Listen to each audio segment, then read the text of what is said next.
So, we apparently need to be sadder than we usually are. I have seen plenty of YouTube videos about this album, going through the significance of it and how people feel about it, but I have yet to do it myself.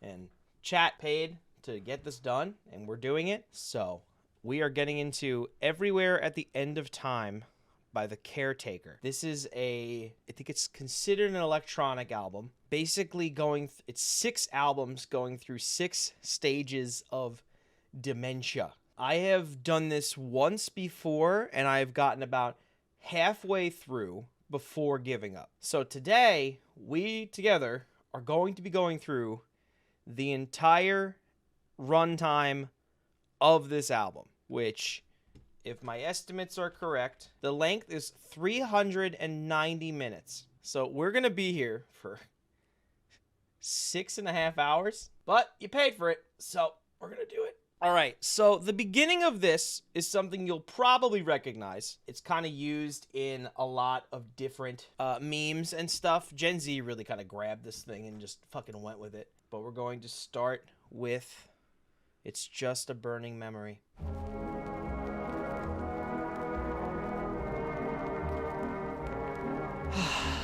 I'm gonna pull up the Wikipedia and kind of look around here while we're going through this. So this is actually, I looked this up on my own. This is a sample of an old song called Heartache, I think. Sid Phillips and his Melodians and Al Bowley's Heartache from 1931. So stage 1 is described as the initial signs of memory deterioration, being the closest album in the series to A Beautiful Daydream. That quote's by Kirby. On its vinyl release, it features inscripted text reading Memories That Last a Lifetime, like an empty bliss. Stage 1 features the opening seconds of records from the 1920s and 1930s, looped for long lengths. Its samples are altered with pitch changes and other fancy music stuff. Names such as Into Each Other's Eyes and something interpreted as a romantic memory of the patient, while more ominous titles such as We Don't Have Any Days point to the patient recognizing their own mortality. Something that I have struggled with quite a lot in my personal life. I'm very scared of dying. I'm very scared. We don't have many days. Yeah.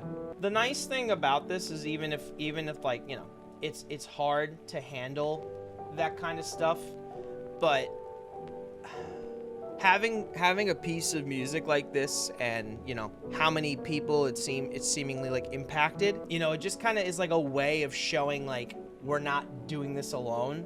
It's not really the most helpful thing in the world in the brass tacks sort of way, but, you know, we're not alone. Stage 1's probably going to be the easiest to chew through. There's going to be some melodies we can latch onto. By the time we get to stage 4, I'm fucking scared. I'm fucking scared by stage 4. So it really holds on to those melodies long enough for you to like remember them. And unfortunately, that's going to be the hard part, is that we can sit here and remember them now. So there's still like some concrete there, but you can definitely hear it thinning out a little bit. At least if we view this song as a day in this patient's life, you can kind of feel it evaporating a little bit in the day. You know, I've said it before and I'll say it again. I find it really, and like with the amount of people I know in my life, I find it really admirable how many people in my life are willing to be caretakers for different people, whether it be family or employment-wise. I think it's really cool how many people I'm around that do that, you know. Ooh, this like panache of like the static of like the record is like, it's hard. If you focus on it, it's hard. Childishly fresh eyes. Could that mean he's having a clear day?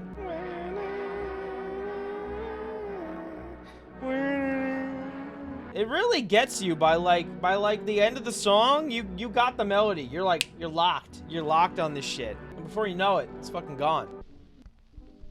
Oh, I think you really noticed it on Late Afternoon Drifting. Like, you started to notice it a bit. This one. Just that little record stop and, like, how muddy and back this is. Oh, it's scary how much it makes you feel like it. Like, the feeling of, like, seeing like fading in a way, and we're not even like we're 15 minutes into this. Things that are beautiful and transient.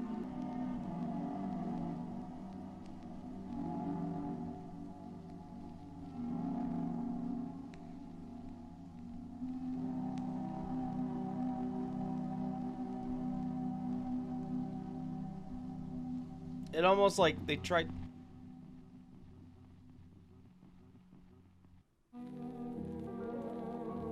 So we are halfway into the first stage.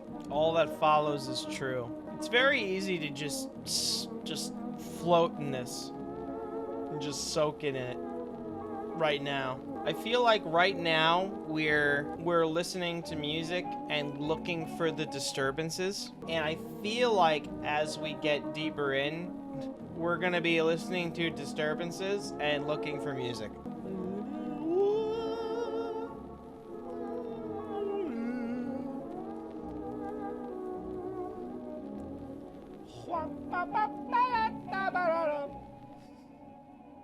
Ooh, ooh. Ooh. Ooh. This is just the Spotify sleep playlist. That's not bad. It's sleepy for now. We're still on stage 1. We got 5 songs until we get into stage 2. By the time we get to stage 4, this shit's gonna be multicolored noise. I'm picturing like walking down like a rainy road. Ooh. It's very like directionally inward. It's like hitting like the inside of my brain a little bit. There's something about like the phasing that's like just feeling like, you know? Ooh. I love that. Let's hold on to these last moments of stage 1 while we can. Cause it's gonna get going soon. The grain is intense. Dude, just you wait. Oh, is this We'll Meet Again?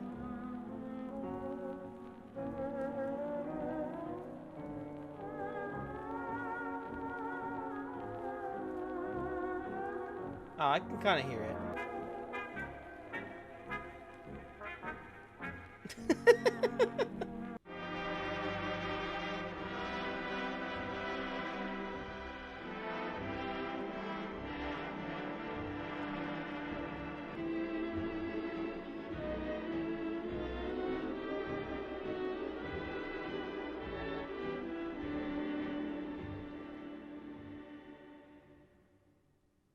It's gone.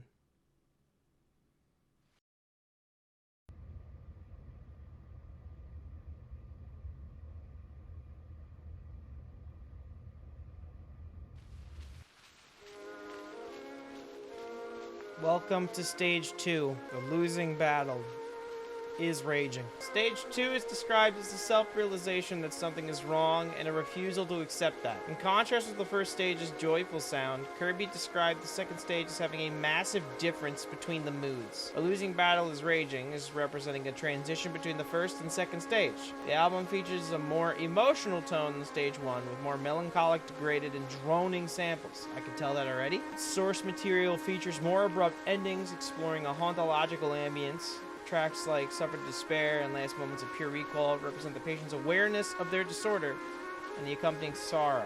With names, The Way Ahead Feels Lonely being directly lifted from a book on dementia by Sally Magnuson. Songs play for a longer time and feature fewer loops, but are more deteriorated in quality. Huh.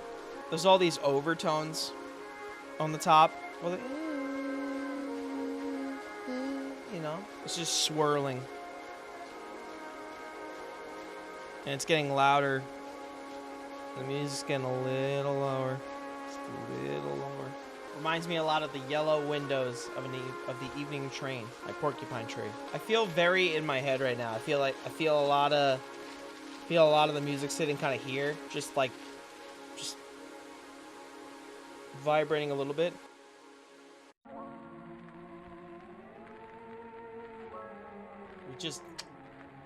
We just slap right into C2.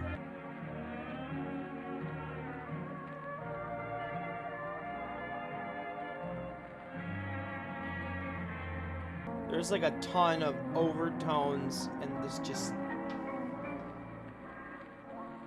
blanket.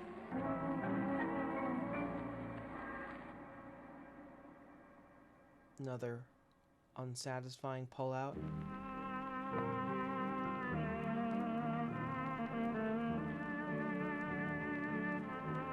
Ooh, is this the same song or a different song?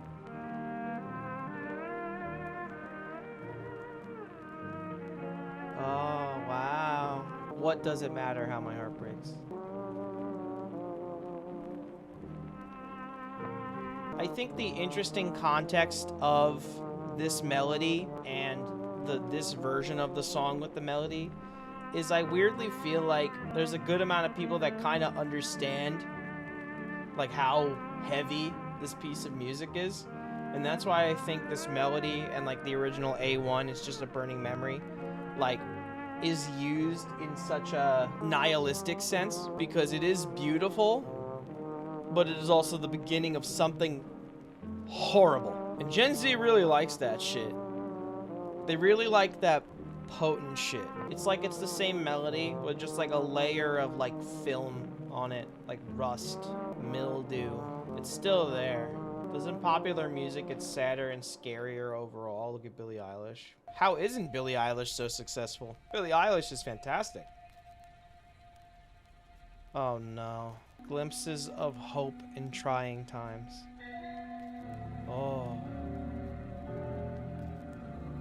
I think there is a lot of sad music. I think there's always been sad music. I think a lot of music comes from, I think a lot of it comes from her presentation of how things are done, where people are unafraid to use different and unique sounds now. It's easier for it's like the easiest time for anybody to make music in the world, and people are going to express that in any way they can. Billie has sad songs, but so does Adele. Adele's songs are sad. Taylor Swift's songs are sad, but there's also like a level of power to a lot of their songs too. Like, there's a lot of songs where Billie has power. When We Fall Asleep, Where Do We Go? You Should See Me in a Crown. Bad Guy. Those are all just powerful songs. There is some sad songs too. I don't think popular music gets sadder and scarier overall. I think due to things like the internet and things like YouTube and things like TikTok and things like Bandcamp and Spotify being very easily accessible, I think your general consumer is much more willing to take time out and listen to riskier stuff and hear riskier types of music and hear riskier sounds, because that risk comes from the music industry and the labels just trying to make money. And so with labels kind of in a back foot position at the moment and listeners being able to listen to whatever they want and experience so many different colors, of course the industry in response is going to move forward and allow weirder things to happen. I think there's a ton of different context to it too. I think it's difficult to just take,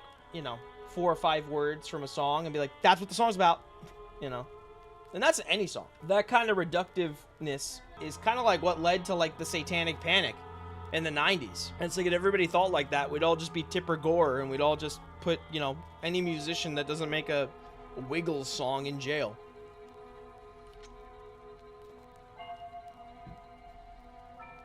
This is horrifying.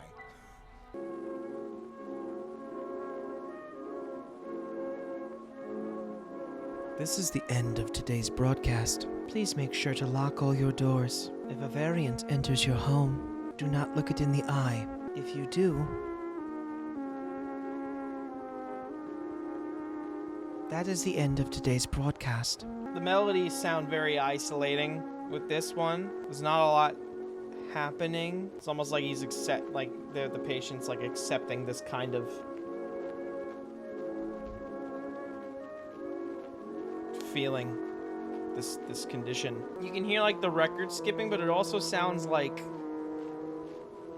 walking through crunching leaves. It also has like, if you look at it as like a walk, it has this like pace of urgency that you're feeling. Like there's something, like there's a thought that's like, how do we stop this? How do we do this? How do we stop this? What's going on? Oh my God. Oh my God. It's very creepy.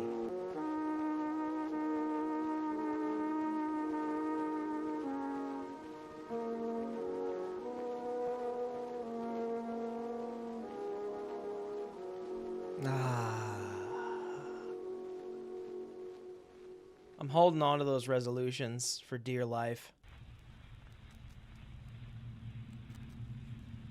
Oh, no. I still feel as though I am me. This song has immediately made me feel very uncomfortable. And these very, like, up kind of melodies. I keep feeling like I want to grab them and hold them. But I am so grounded in this, like, undercurrent. This undertone. It's, like, living, like, around here. And all the melodies are, like, up here. I am so on this ground floor. I can't even get up there right now. I see them. They're like birds. They're just floating up there. This one's affecting me a lot. I can't shake how this one makes me feel. This is the first time I felt really, like, uncomfortable in this. There were definitely some flashes in, like, B and C that made me go like, uh-oh. But I'm just stinking in this right now. Fake happy? I can't even get there. I mean, that's pretty fair, though. Oh, it's droning out.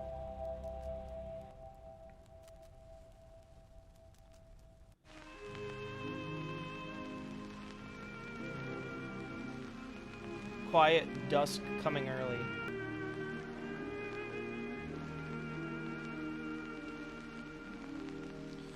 Again, with like these melodies and stuff, you know, we've heard all this kind of vibe already, but it's just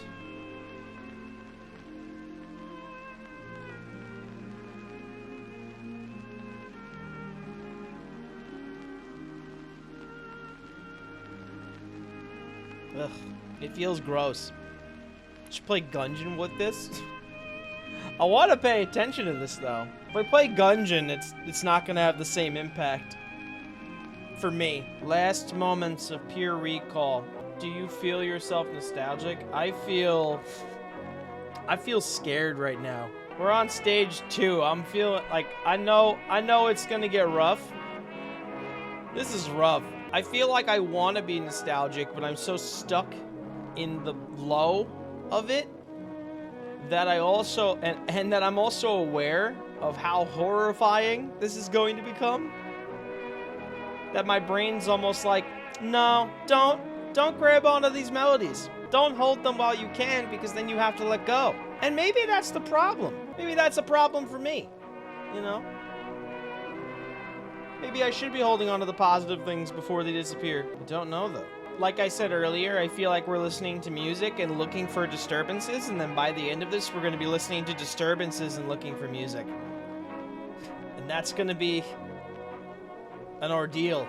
Fear with some pieces of nostalgia. You know, this is funny, knowing that just music playing through some old player, knowing that's just music through some old player, but our brains always find something bad and scary in something so heartwarming. I guess our brains are fucked up. Yeah, they can be. It's hard to sit here and, like, displace context from it, because it's like, you know, it's like you know the story you're in, and it's just gonna get worse. And so, you know, it's like, can you truly sit in the middle of a story that you know the ending of? Can you find peace in the middle of a story that you are aware has a horrifying end?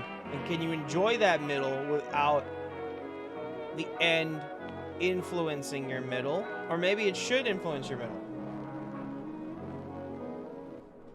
It's hard to tell. Denial unraveling.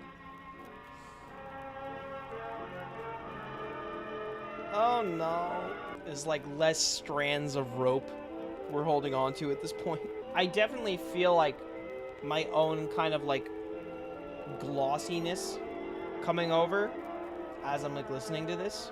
It's very interesting. I go from like being hyper aware of like the uncomfort to like just accepting it, or not even accepting it, just being in it. And it's like, that's it, you're in it. When the time will come, the new generation will listen to our music as something scary, strange and scary, as the same way we did with the past generation. Yeah, that's interesting to think about. I wonder what will stand the test of time. I wonder what will be admired, especially now that there's so much of everything now. I mean, look at me. Like, I've got a ton of stuff out, and I'm just like one guy who doesn't have, like, you know, much like theoretically much notoriety compared to anybody, you know. compared to other YouTubers and streamers and stuff. You know, and I have like pounds and pounds and hours and gigabytes of content of my own. Multiply that by every single fucking person in the entire planet. The way ahead feels alone. Like, that's fucking insane. I had like a weird like humanity moment in like a good way. I didn't view it as like a nihilism thing. It was just kind of interesting. It was kind of beautiful in a way. It was just like we were in a park and there was like 3 kids. They set up their phone and they did a TikTok dance, right? And I was like, and I had this like weird like disconnect moment where I'm like, isn't that fucking cool? Virtually anybody, or like a large majority of people, you know, things are different in other countries and stuff like that, but it's just like, it's easier now to just express yourself and express, you know, kind of anything you're feeling whenever you want it. There's definitely some downsides to that, for sure, but with the amount we hopefully gain from it, it'd be good.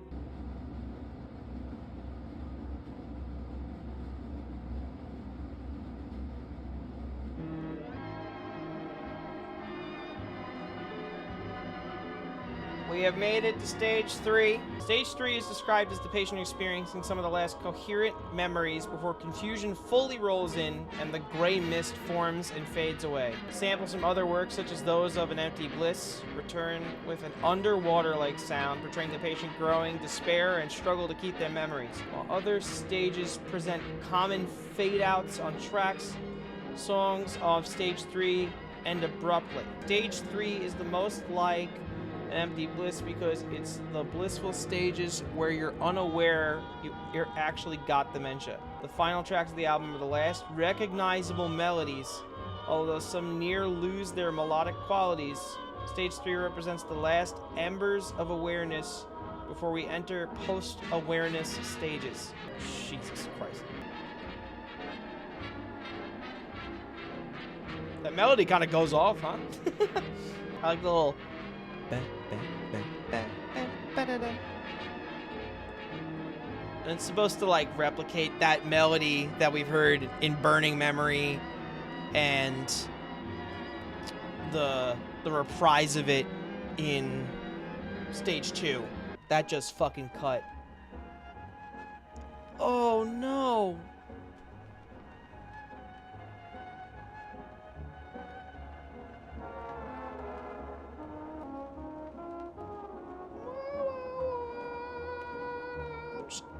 Just holding on the ropes. Oh no. Oh.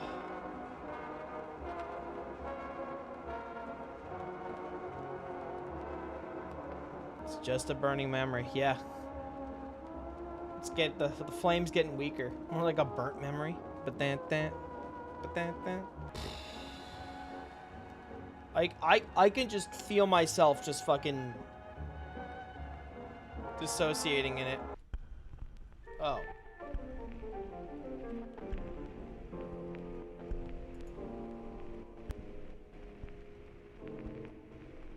See you soon.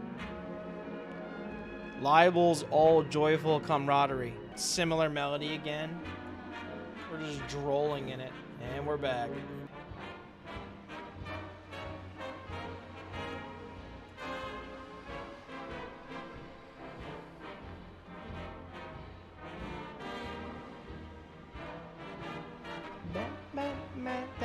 To the minimal great hidden.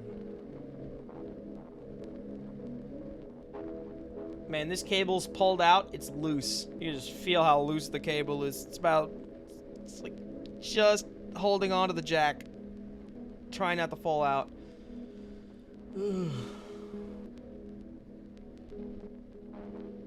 Oh. This does feel like an interesting middle ground. Which makes sense because it is the middle. Duh.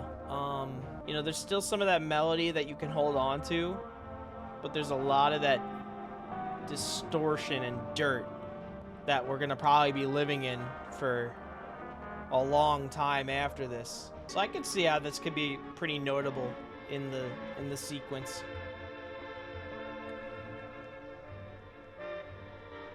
Yeah, I do. That's what makes this scary. That's what makes this, like, hard. I was talking about that with Amphilis earlier. It's just like it's so interesting trying to like listen to this, knowing how it ends, knowing what the end is. It's like, can you truly like sit in the middle of a story and just be there when you know what the ending is? Some of his previous work slips into these stages too. Oh, that's interesting.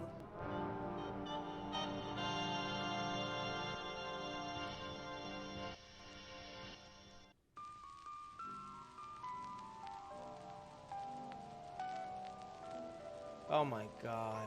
Oh, so it says that although he expressed concern with dementia as a social problem, Kirby has said the disorder does not affect him at a personal level, calling it more of a fascination than a fear. Each dementia patient's experience is unique, asserting his portrayal was only unique to the Caretaker, in which the Caretaker's persona itself has been diagnosed with Alzheimer's disease. Okay. So the character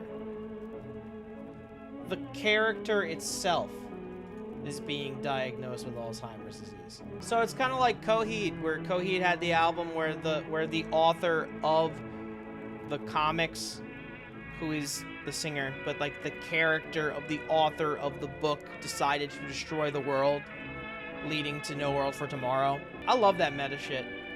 That's so interesting. You know, I've seen other fan albums that mimic the style of this album very well. Still doesn't match the tone of this one. Yeah, I mean, this took like, you know, 4, 5, 6, 7 years of care to make. You know, there's always going to be emulation, but it's never. It's hard to produce genuity, for lack of a better term. And it's all about the meaning behind it too. You know. Writing music, like we all write music, and there's when we're writing the stuff, when we're writing our songs, it's like, oh, this is the part that sounds like this band, and this is the part that sounds like this band. But it's you taking that and making it kind of your own and kind of injecting yourself into these pre-existing molds and making something new out of it, you know? It's probably the sequel effect of losing originality too. Yeah, for sure. It's the same thing with like TV and stuff and fucking anime and all that stuff. We're in F. Gradations of arm's length. You know, that was the thing with anime. Like, I watched Full Metal Alchemist Brotherhood, and I was like, shit. I watched one of the best animes ever made as my first anime. It's like, god damn it. And then someone's got to meet that bar. It's so much easier to have like a low bar and go bink, bink, bink, bink. But to have it up here and then hit here, you're like, oh, it didn't make it. Like, fuck. I used to listen to bands backwards sometimes, I think. I would listen to like their newest album and then go back in their discography and go all the way down instead of going from the top up. You get to hear what's new and then kind of filter it down to like, all right, where did this come from? Where did this come from? Where did this come from? There's some subpar results in doing that, but that's kind of how I listened to music in high school when I was just chewing it all up. Holy fucking shit, we're just clicking. Drifting time misplaced.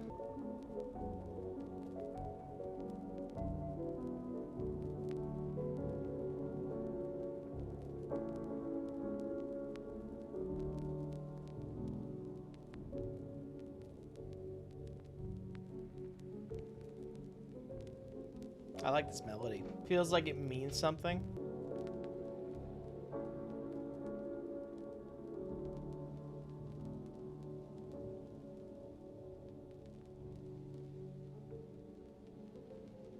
Oh, come back.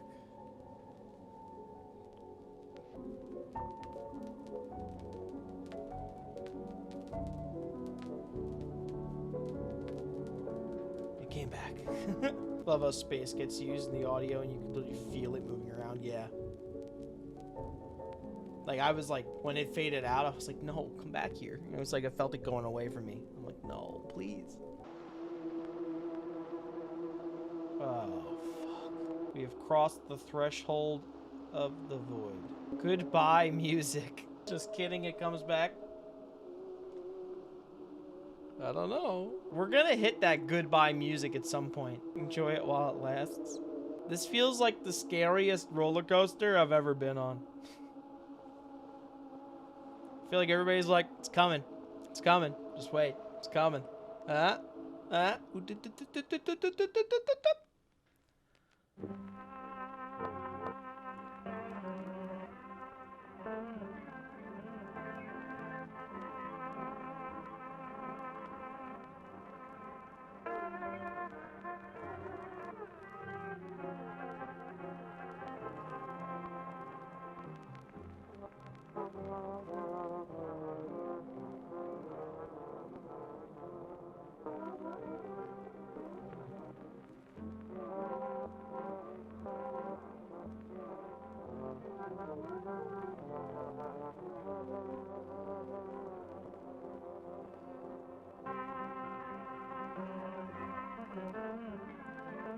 I know it could maybe be perceived as reductive, and I definitely don't mean it to be perceived as reductive. Could you imagine some kind of walking sim game with this soundtrack? Like some kind of artsy fartsy game where you're just playing through this album? That would be horrifying. Because like just hearing this feels like I'm playing a horror game. The fact that this is the same melody that we've heard 4 times.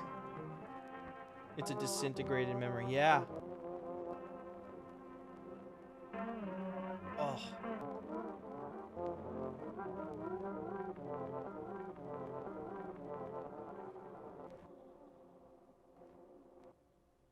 Oh. Oh my God.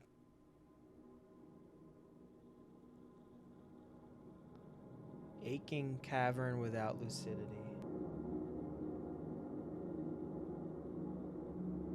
This is a gut punch.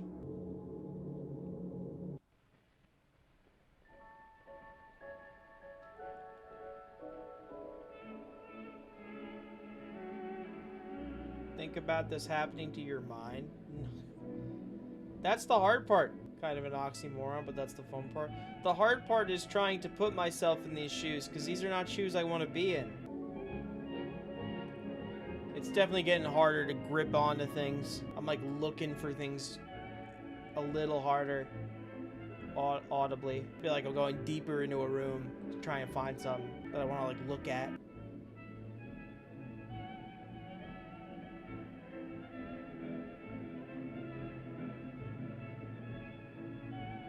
It's trying, yeah. Like those xylophones are in another fucking dimension.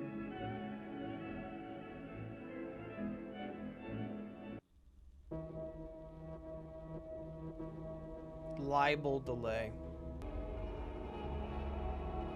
I just feel the uncomfort setting in. Is it Libet? Oh, it's Libet. It's not libel, it's Libet. Libet? I thought it was libel. My vision's bad. I grabbed the melody. Oh.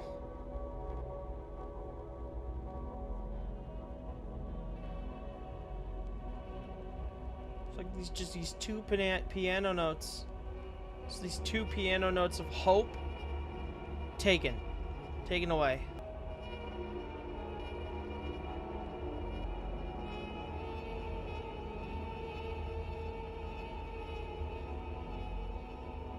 Mournful camaraderie.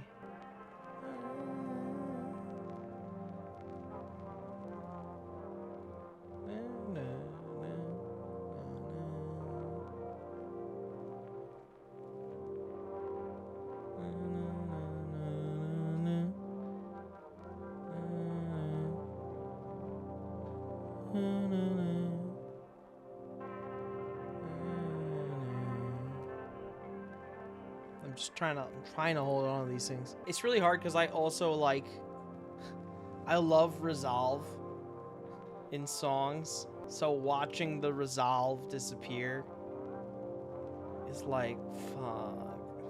A remembrance on fire, basically.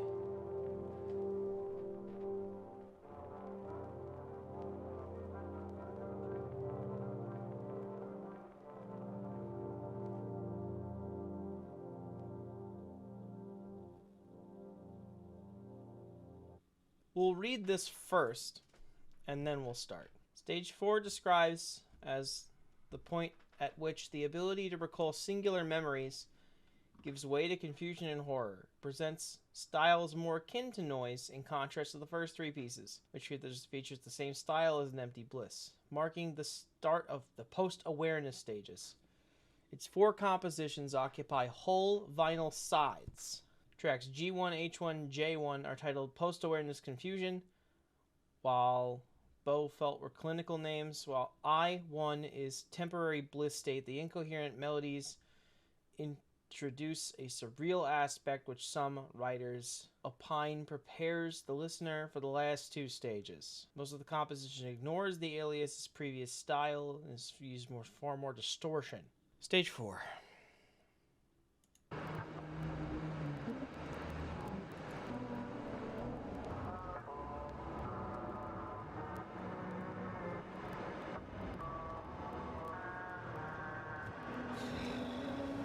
Oh my god. Holy shit. Holy fuck. What the fuck? A minute and a half into this, that's the thoughts I have. The other thought I have is, thank God I took that break.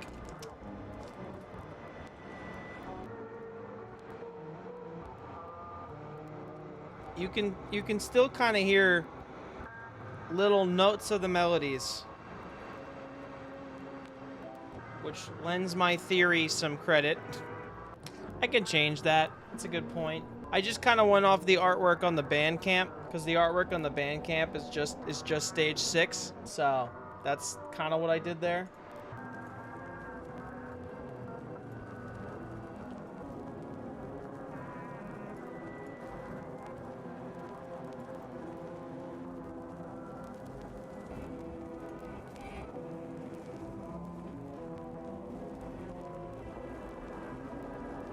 I'll add them in post for the other 3.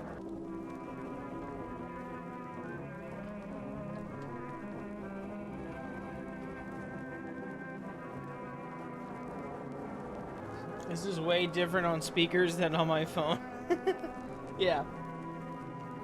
This on a hi-fi setup is probably terrifying.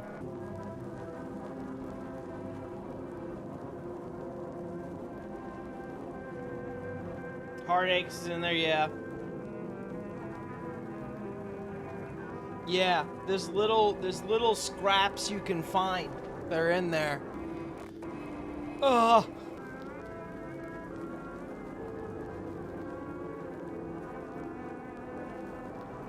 There it is.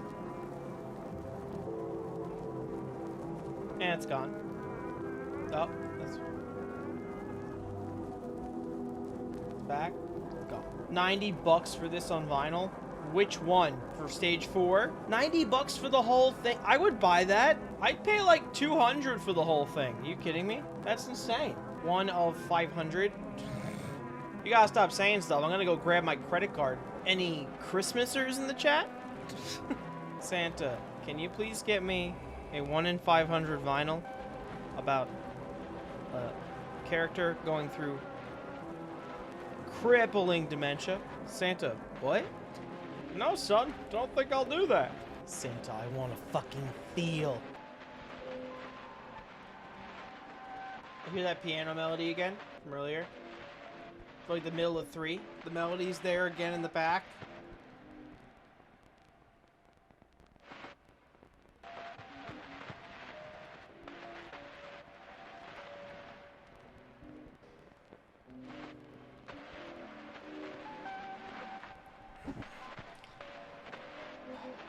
My concentration is definitely waning as we get further in this. My brain's like, please bring me somewhere else, man.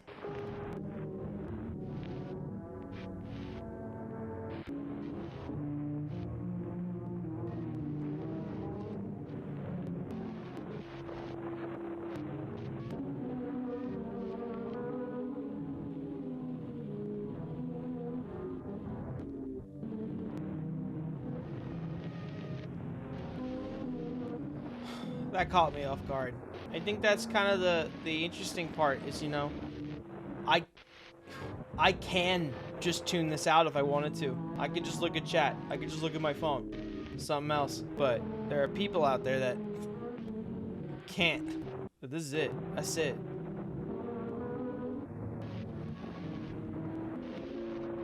It's the interesting part of the stage that really sells it. There's such like a level of humanity in listening to something like this. Things like this, you know, kissing someone. Stuff like that. These actions that we do and these things that we're portraying, things that cannot be easily defined by words. So it has to be some other form. Every chemical fire in our brain or chemical glitch can't be put into words and have it mean the same thing as living through it or, you know, doing it. Oh my fucking god. There's an interesting part that comes up that sells it. You'll know when it happens. I certainly have not forgotten about it since the first time I heard it. Oh god. Oh no.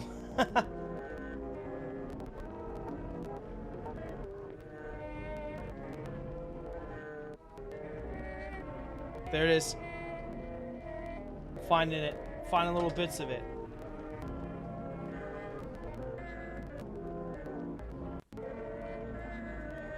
The uncomfort of this is like, I have like, there's hairs like on the back of my shoulder just standing up.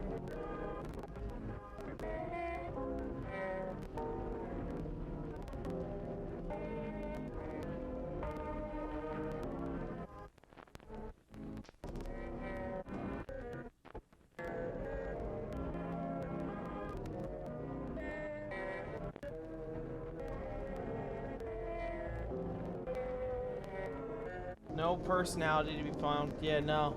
It's just stage 4. It sounds like there's these like mouth sounds in the back. Like it's like, you know?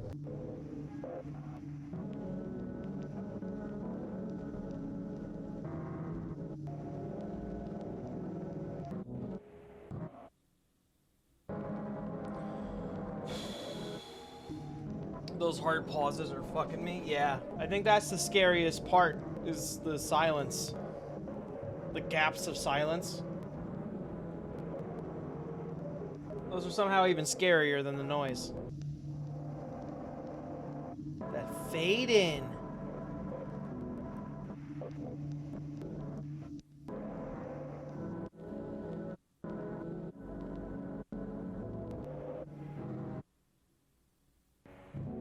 Fuck. They're becoming more frequent.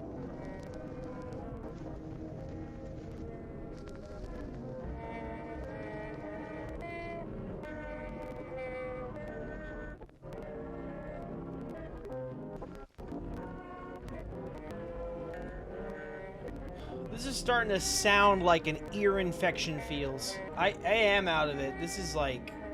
It's freaking me out that it's gonna get even lower and lower.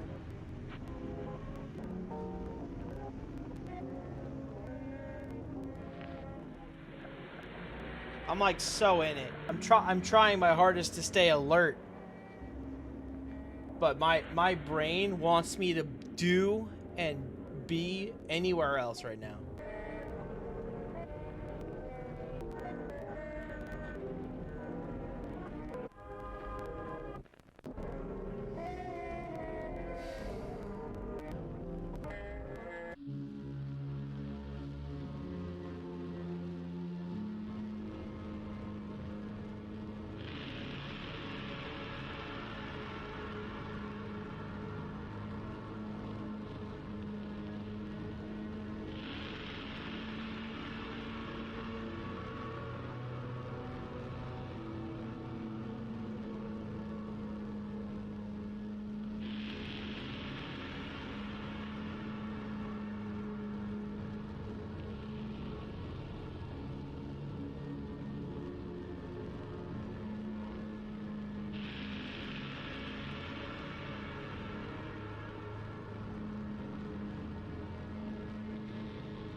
old PlayStation sounds.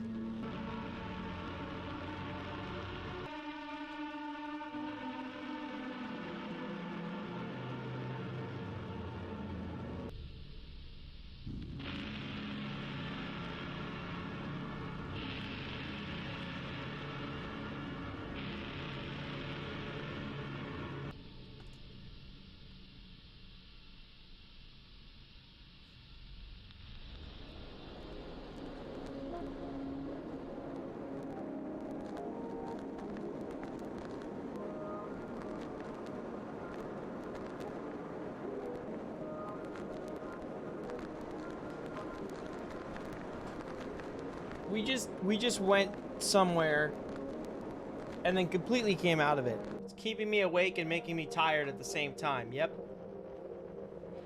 All right. Back into the fray we go.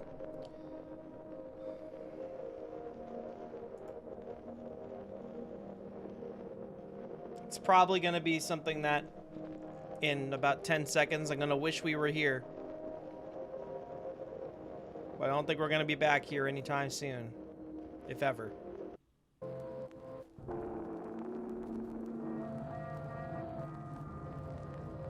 Yep. This whole thing just makes me feel... I just feel like a meme. I just feel like the nihilism memes. The nihilism's real.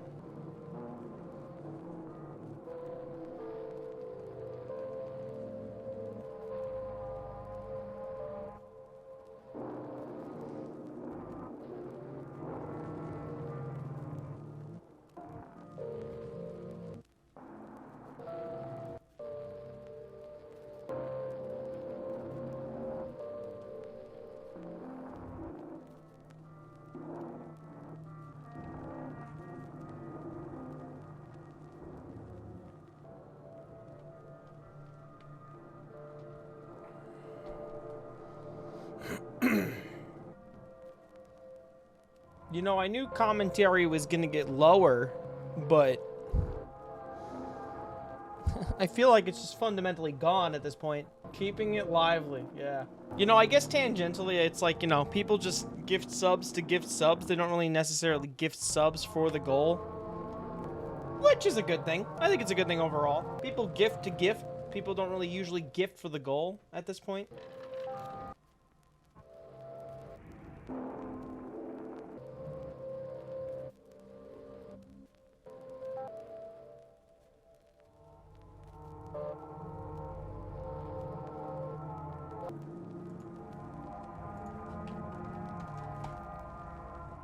What a lovely melody. What's it called? It's called Stage 4 Post-Awareness Confusion.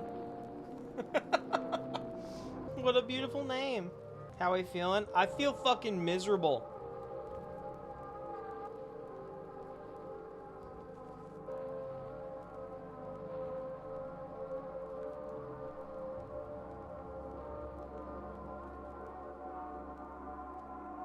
We've got approximately 3 more hours of this.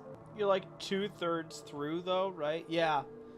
We're almost done with stage 4. Stage 5 is going to start at the end of the song. Stage 5 is 80 minutes. And then stage 6, the final stage, is 80 minutes. We still have 160 minutes to get through. So theoretically, this is the halfway point. Why are you doing this again? It was a sub goal. We met it. And I want to listen to this.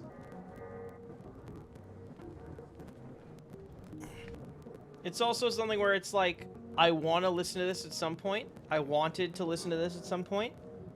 And if I can make something out of it, I will. Because this will be bumped into a YouTube video somehow.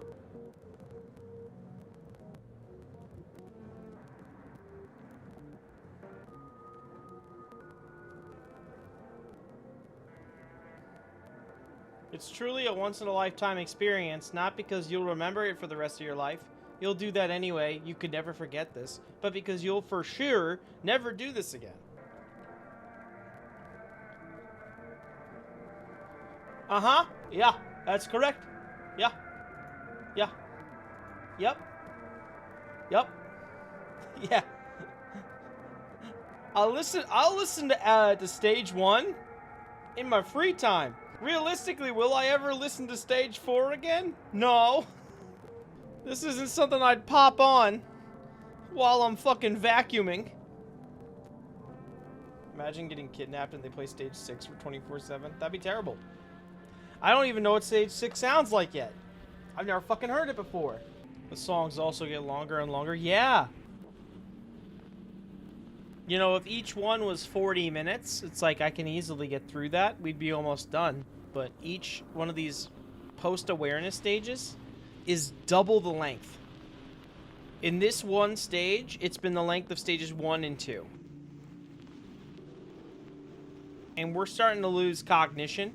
Like, we're starting to lose, like, musical cognition at this point.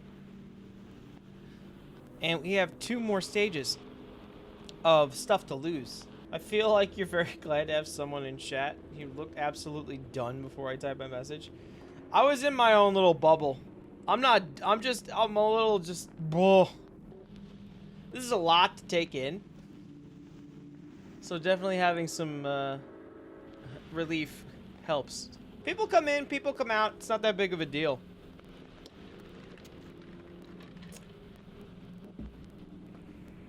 This would be an ordeal to go through. 0 viewers, 2,000 viewers. But I absolutely appreciate everybody that stops by.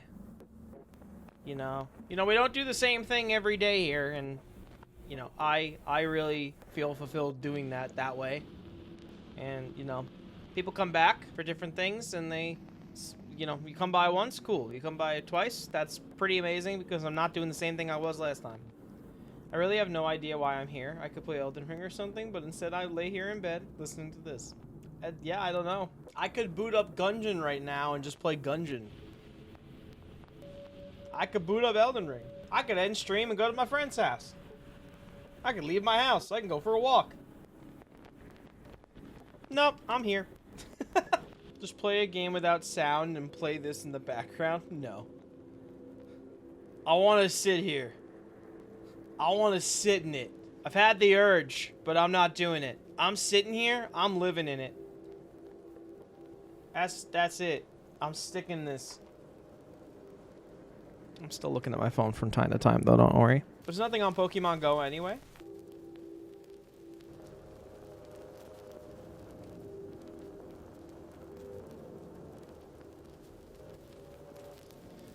Wouldn't you love to listen to some music right now?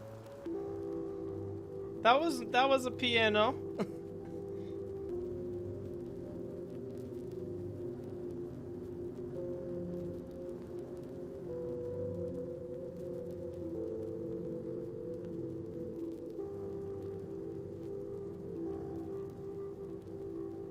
Imagine you're dating someone, they say their music taste is special, and they put this on. It'd be a very intriguing conversation or 5. Alright. Cognition has returned. We have 3 minutes. 3 minutes before we get into stage 5. Really out of context, but I'd love to learn how to lucid dream. You know what? Honestly, that doesn't feel too out of context for this. Has some benefits. I could study in my lucid dreams, for example. Basically more daytime if you use it correctly. Could that be bad for your brain, though? Is it possible for that to be bad for your brain? You can get caught up in it, yeah. Because you're supposed to sleep to shut your brain off, basically.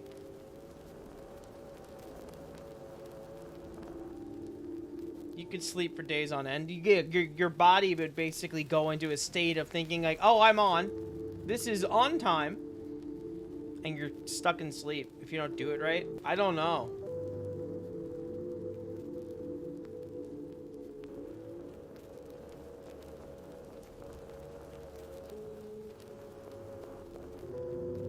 We're almost out of stage 4. Here we go.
Stage 5. Stage 5 is described as having more extreme entanglements, repetition, and rupture that can give way to calmer moments. The album expands its noise influences and similarities to works with Merzbow and John Weiss.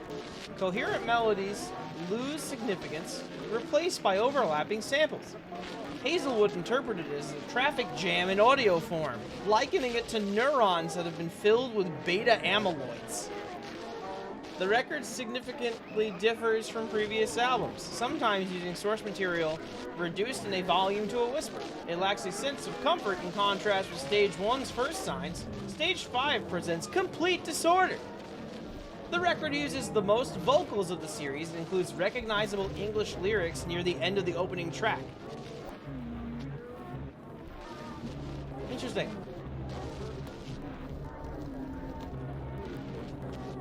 Just imagine Stage 6. This is... I don't have anything to say, man.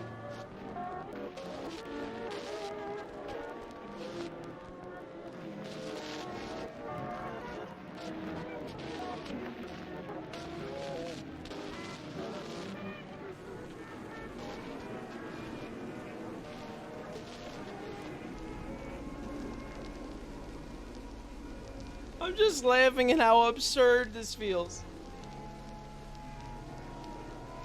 Oh.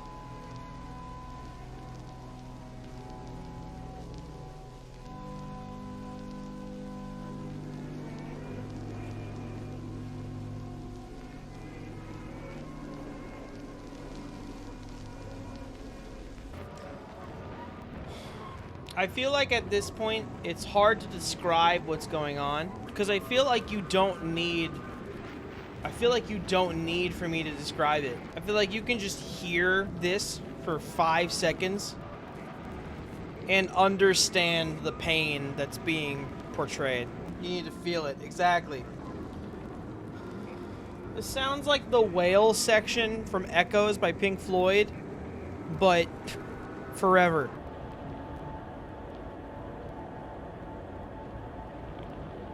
Is that supposed to be like a phone ringing?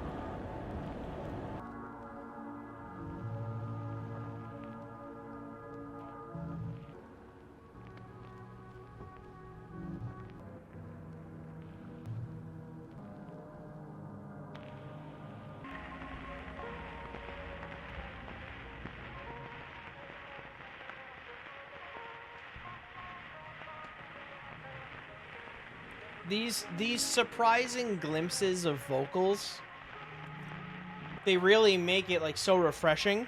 I guess it's just these like flickers of hope.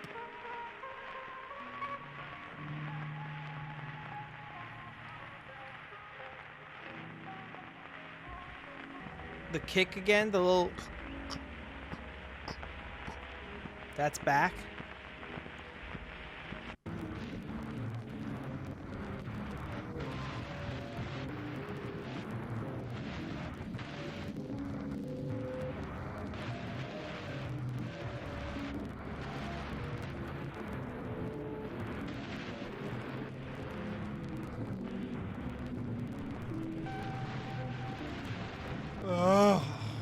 What do you want me to say at this point besides fuck? Because I'll say it. Fuck.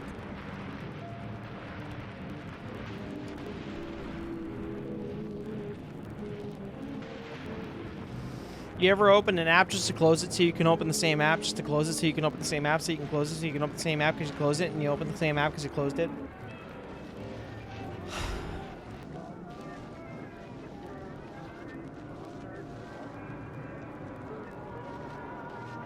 Ooh, little vocal. Ooh, little drum.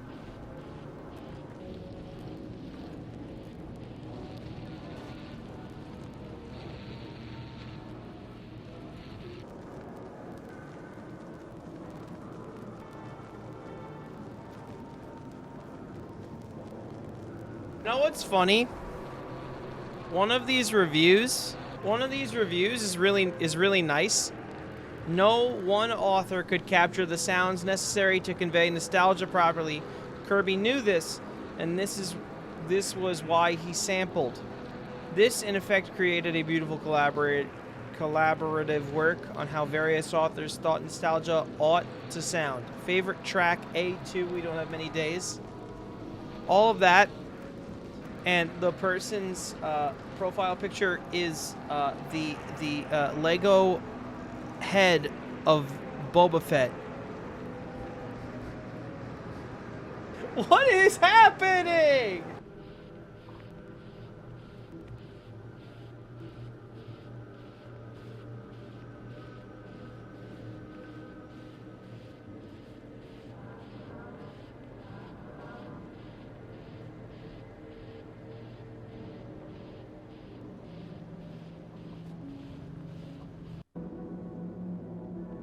Oh, God.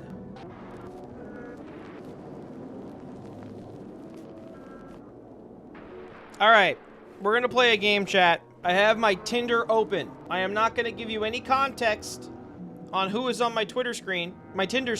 You are simply going to type in the chat, left or right.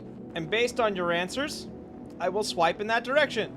Left is no, right is yes. Ready? Okay, this profile does not have a description. Coffee, cooking, travel, road trips, car racing. They are an accountant. They're 25. No? Okay. 27, coffee, movies, travel. That's it. No description. L. 26, aquarium, pro-choice, Disney, fishing, Marvel. That's it. R. Okay. 30, they're playing a bass. They have a cute cat, analog girl in a digital world, morning person. That's a big right. 29, music, 90s kid, movies, reading, binge watch TV, pet-free, non-smoker, Sagittarius. 27, shoot your shot with a black heart, music, movies, TikTok. Scorpio, non-smoker, all the pets. I hope it's only non-smokers.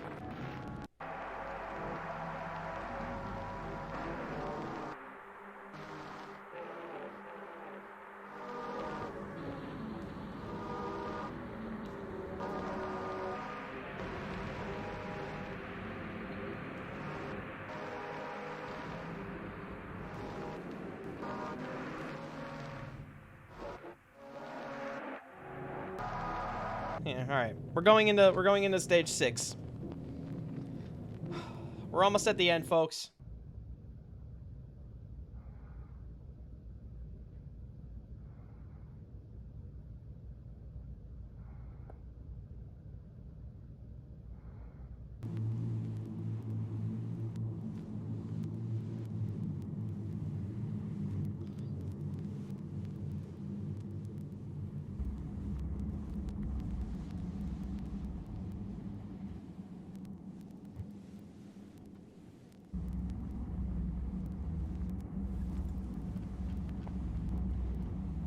All right.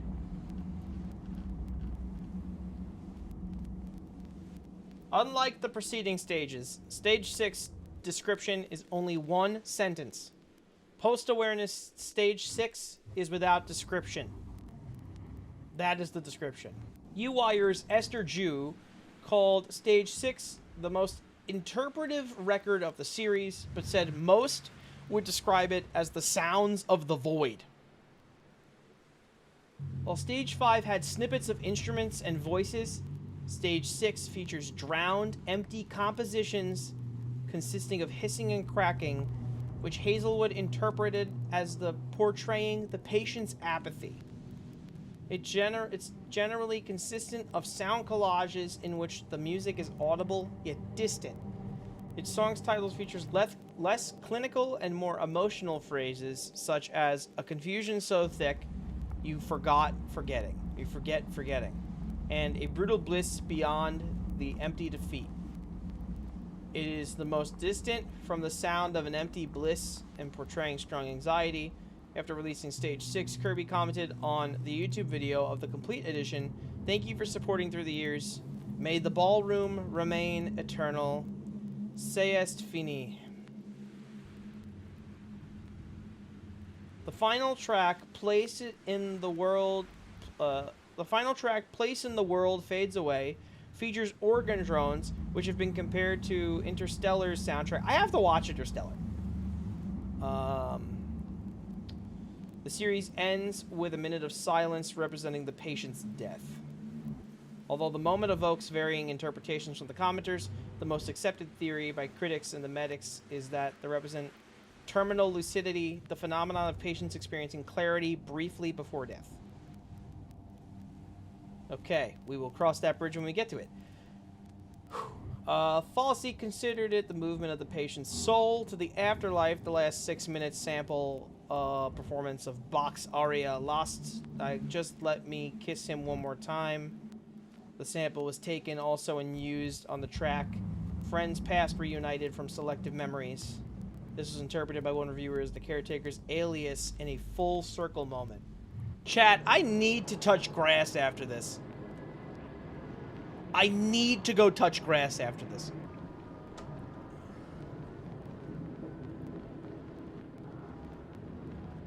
What do you want me to say about this? How does somebody provide, like, constructive commentary on this?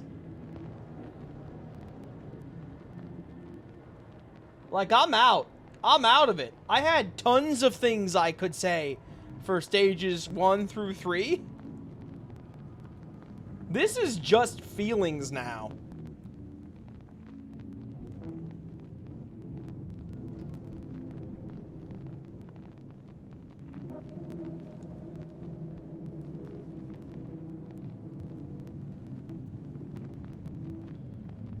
Write a poem based off of your thoughts when hearing this. Confusion, fear. That is the poem.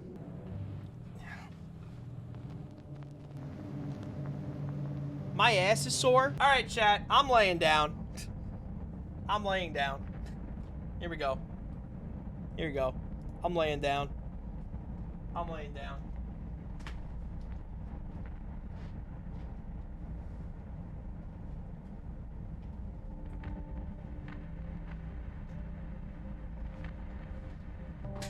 I'm laying down. I'm fucking laying down, chat. The fact that I'm watching this at 1 a.m. Oh, God.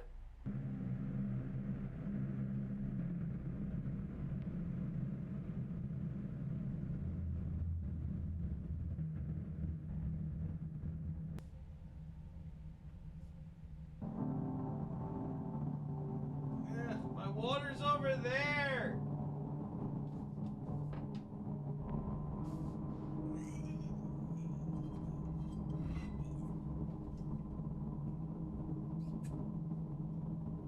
There you go.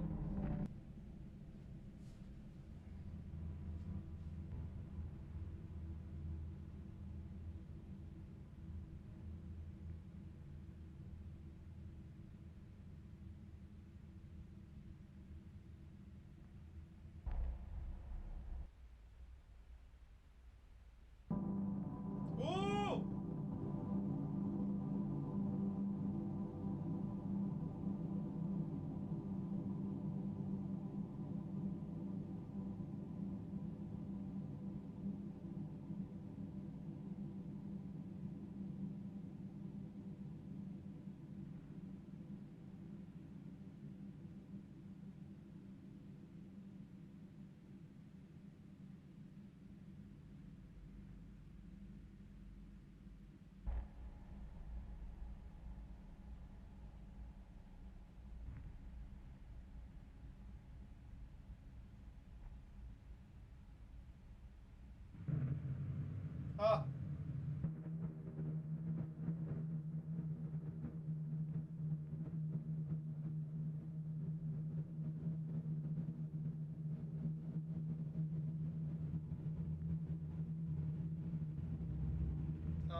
to get up for the last song.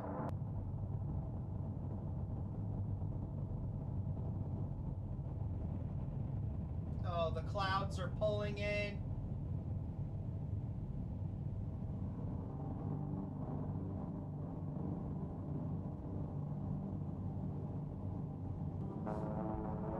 Oh!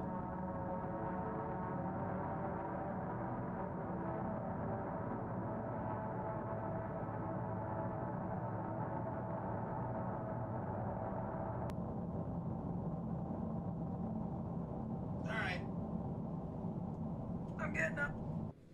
This is the last track. You know, we've been having a really good time. And I certainly don't want to bring down the mood. But, you know, I want to openly talk about how I'm feeling. As we're in the beginning of the last song. Stages 4 and 5 were particularly overwhelming.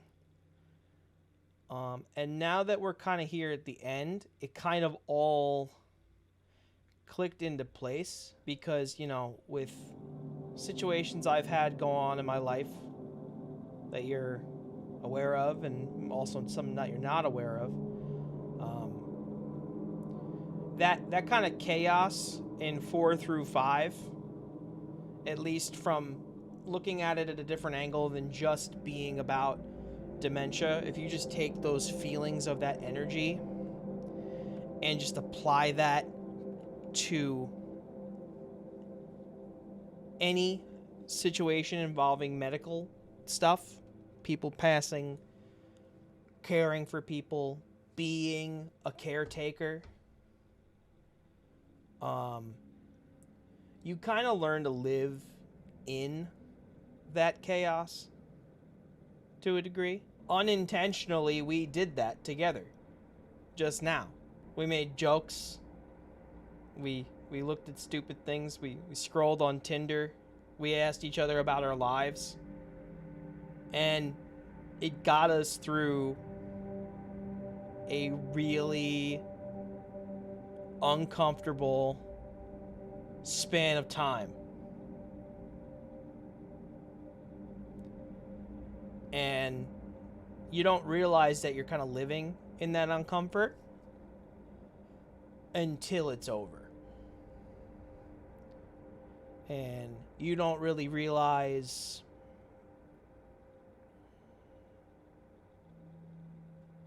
what living in that uncomfort means and why you're living in that uncomfort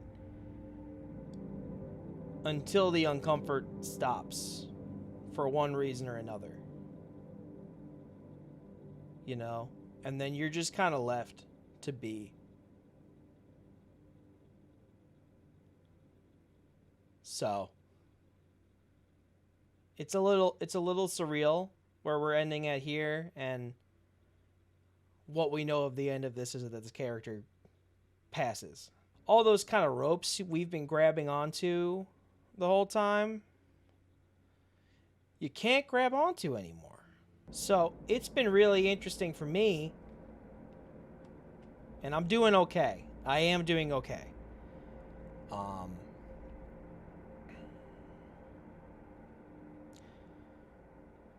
But it's kind of interesting being at the end of this, and honestly, it's felt like we've gone through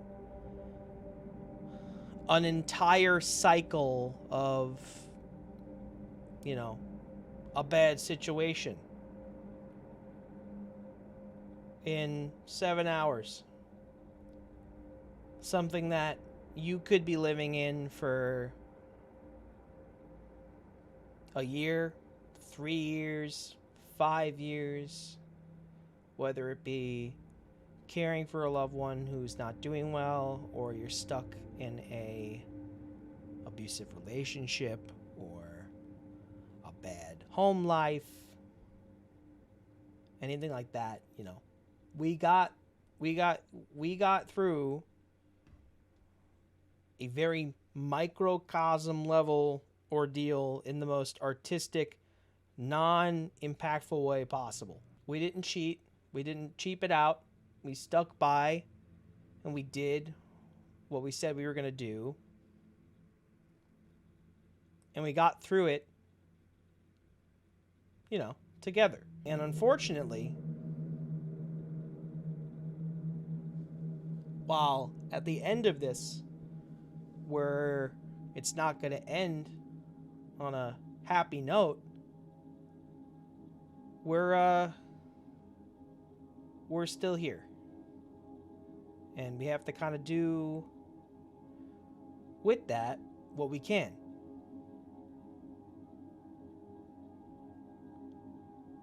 And impact the world in what ways we want to, positively. So this was surprisingly eye-opening for me. More so than I thought it ever would be.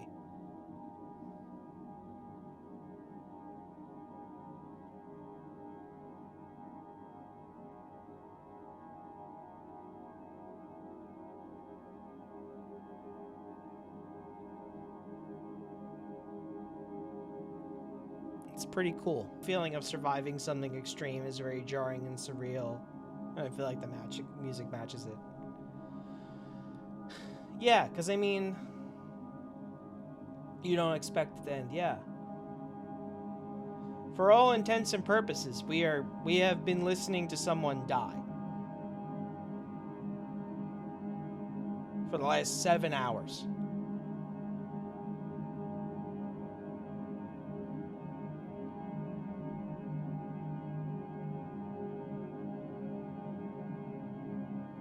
And the only thing we can do in this situation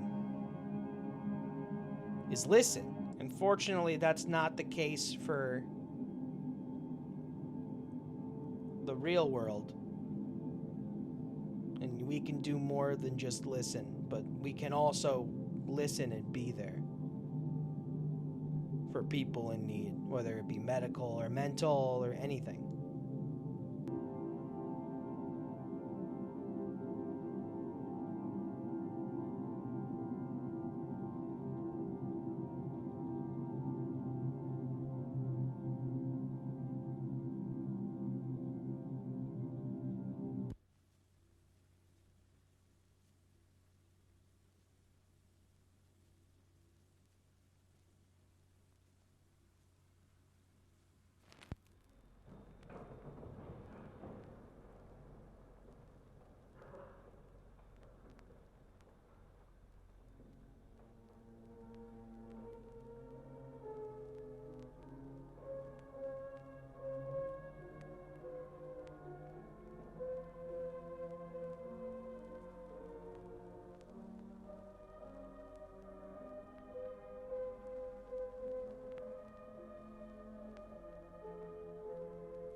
This is the worst bit for you? Yeah, I wonder why.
We did it.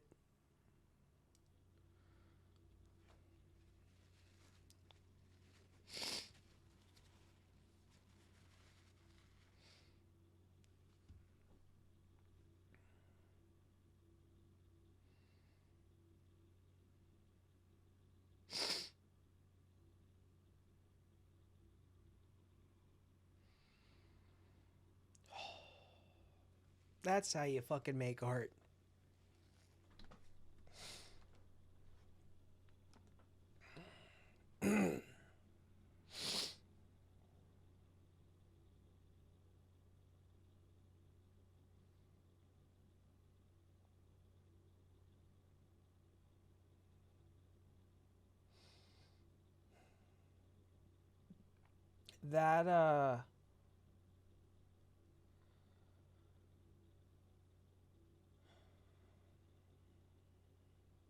That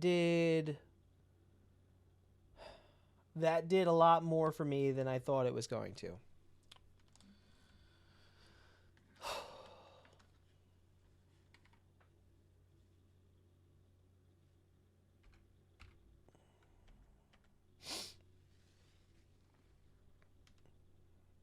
That's for sure.